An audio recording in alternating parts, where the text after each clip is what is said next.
Hola, soy Meredith y el día de hoy les voy a recomendar una novela que a mí en lo personal me encanta porque es de esas novelas que mezclan los acontecimientos históricos que estudiamos en los libros de historia y que mezclan con la fantasía y con la ficción que nos regalan las novelas. Entonces llega un punto en que nosotros nos confundimos y ya no sabemos qué fue realidad y qué fue lo que leímos en la novela. Entonces a mí eso me parece extraordinario cuando un escritor logra eso. Esta novela se llama Península, Península, fue publicada en 2008 por Alfaguara y escrita por Hernán Lara Zavala. Hernán Lara Zavala nace en la Ciudad de México, aunque es hijo de padres peninsulares de Yucatán y Campeche. Y creo que esta novela es un tributo que el escritor hace a la península de Yucatán. La primera página a mí también me encanta porque de una forma muy bella, muy poética, nos adentra a lo que va a seguir en la novela o a lo que va a ser en la novela en las siguientes 450 páginas. Espero que esa página también la disfruten como yo. ¿De qué trata? Es una novela compleja porque tiene muchos personajes y nos cuenta muchas historias. Si yo tuviera que decirles de qué trata, creo que es sobre la situación que atravesó la península de Yucatán durante los años 40 y principios de los 50 del siglo XIX. Una península que estaba conformada por una población mayormente maya, el 75% de la población eran indígenas mayas, el 25% eran criollos y mestizos, una península muy desigual. Había hambre, había miseria, había desigualdad hacia los indígenas mayas. Una península donde había iglesias especiales para los criollos y los blancos y otras para los indígenas mayas. Una península donde supuestamente los peones eran hombres libres, pero donde nacían, morían y formaban parte del activo incluso de las haciendas cuando éstas se vendían por las deudas que acumulaban a lo largo de su vida. Era terrible la situación que atravesaban los indígenas mayas en esa época en la península de Yucatán.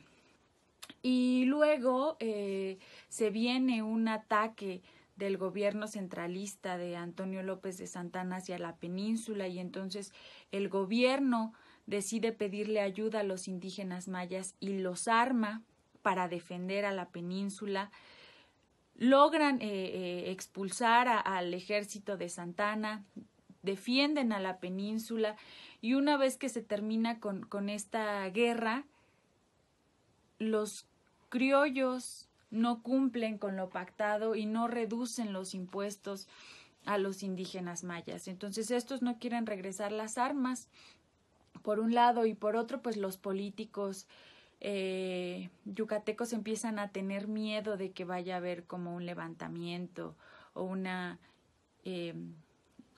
guerra, porque ellos saben las condiciones en las que se ha sometido a los mayas durante todo ese tiempo. Entonces, básicamente la historia es esta pugna ancestral entre conquistados y conquistadores. Los indígenas mayas no pueden más ya con el yugo que les han impuesto los criollos y deciden romperlo a través de una guerra. Y tenían las condiciones necesarias porque ellos mismos les habían dado las armas. Y al no cumplir con el trato pactado, ellos deciden empezar a ejercer presión, pero lo que realmente desata la guerra es cuando a través de un juicio injusto deciden ejecutar en una plaza pública a uno de los caciques mayas llamado Antonio Ay, y eso desata la guerra. Entonces, por un lado está Jacinto Pat, que es uno de los líderes de los mayas, que quería expulsar a los blancos de la península, y por otro lado está Cecilio Chi, que era mucho más radical y él quería exterminarlos. Y de eso va la historia, de esta guerra que estuvo a punto de acabar con los criollos en la península.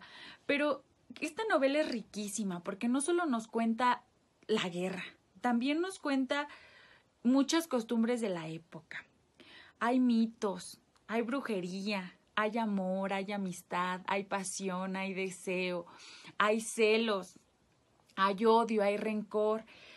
Y eso nos lo va contando a través de sus 2 capítulos, bueno, de sus 2 partes y sus pequeños capítulos, ¿no? En el primer capítulo nos empieza diciendo que el narrador nos dice que nos va a contar la historia de José Turriza, un escritor que iba a crear una novela sobre la guerra de Yucatán entre criollos y mayas.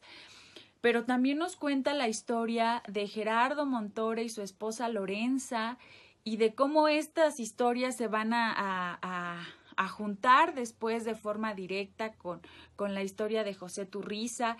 Y Gerardo Montore tenía a 2 mulas llamadas Paciencia y Prudencia, que terminan siendo también como una metáfora dentro de la novela.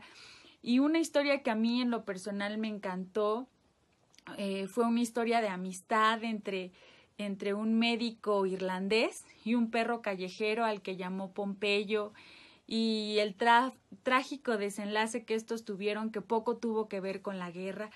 Pero también nos van a contar sobre los políticos, sobre el clero, sobre el ejército.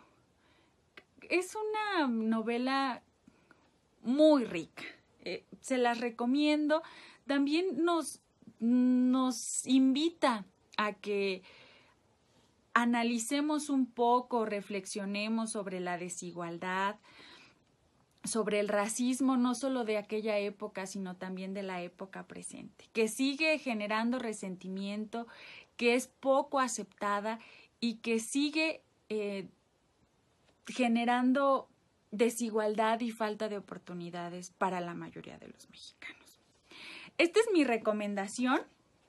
Espero que la lean, que la disfruten y que nos sigan viendo a través de Pandemia Literaria. Les mando un abrazo virtual y deseo que estén muy bien.